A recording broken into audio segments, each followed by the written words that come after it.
A little different perspective on this, perhaps. When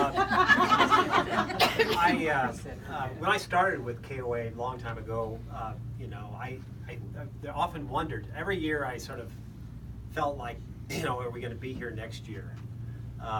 Because I wondered if the company was going to survive. And I take from the perspective, I don't know the number exactly, but we probably had 650 campgrounds out there, and many of them not so hot. But every year that we would have less. We would lose 10 or 12, and we'd go down further and take another $200,000 hit in royalties. And I said, how can a company continue this trend for, I started in 81, and for 15 years, or more, it was like that. And so you wondered, what could the end be? Well, it seemed pretty obvious to me that it wasn't going to be good.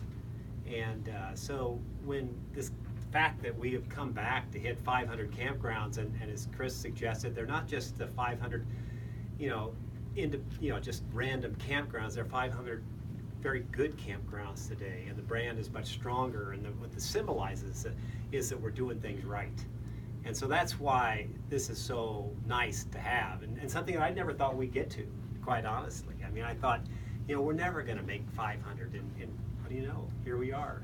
Even if we do have to say there's one in the mail, kind of thing, but nevertheless, it's details. We're there, and they're producing at a dramatic pace. The increases that we have every year of anywhere from 15 to say 20 new conversions, and netting out at 10 or 12 campgrounds a year.